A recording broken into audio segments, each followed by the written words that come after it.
So now we're going to go and cut out our head. First we're going to go File and Open and find it. Ms. Shaneman might have it in the W drive. You should copy and paste a version of it into your art folder, and that's where mine is. So now that I'm there, I'm going to zoom in on it just a pinch. So I click the zoom tool. It's on plus. I'm going to click once in this case to make it a little bit bigger, because now I'm going to do a few preliminary things before I cut it out. So over here it says it's a background layer. If it's a background layer, we can't do anything to it.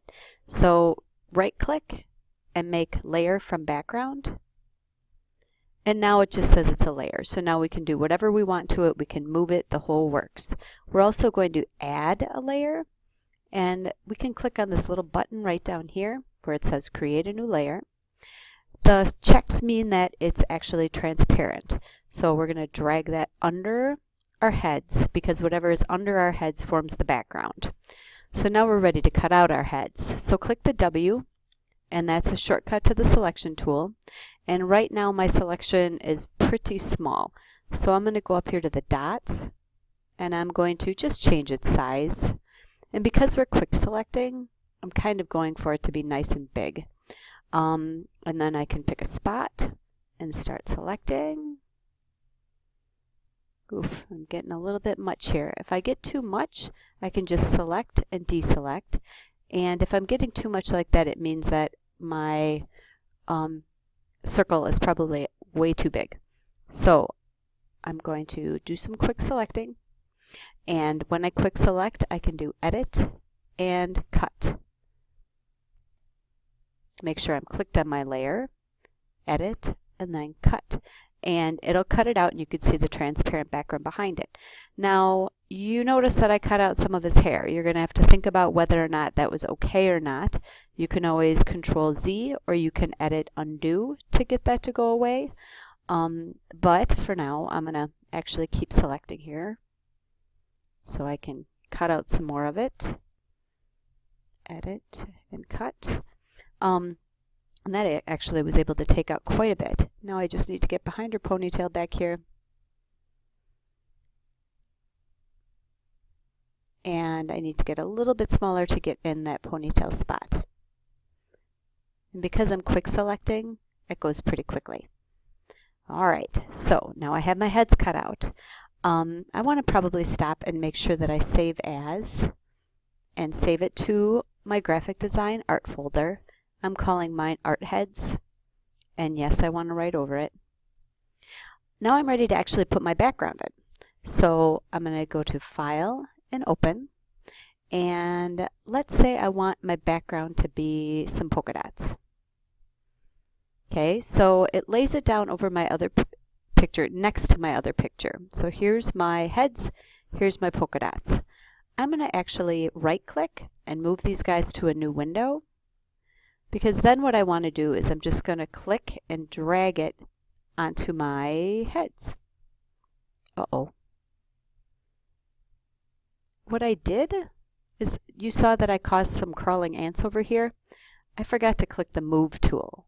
Now with the Move tool on, I can click my dots and drag it onto my heads. And then I'm going to get this out of the way. So you notice that it's going over top of my heads, and it's not really a background at this point. So I can go over here and I can drag it underneath my heads, and now it's going to show up behind my heads. You also see that I have squares in the corner so that I can drag it. I want to click Shift if I'm going to expand its size, and then I can click and drag it behind. But if I don't click Shift, I'm going to make it all crazy. I'm going to lose its perspective. So it's really important that you click Shift, and then you can drag it around. And if I like where it's at, I'm going to hit Enter. That's a common mistake. I found several times that I forgot to hit Enter, and then it won't actually let you do anything else, which is kind of a pain. So now I'm going to actually decorate my heads, put my pattern inside my heads. So I'm going to click on my heads layer, and I'm going to right click on it. And I'm going to click Blending Options. And remember, we saved all of those patterns. So when I click Pattern Overlay, it's going to default to a pattern, but I can actually click this drop down and find patterns that I have already uploaded into it. So if I just choose these rocks, and I know this isn't the prettiest graphic design in the whole world, but you get the point. I can click those rocks. I can decide how big or small the rocks are going to be.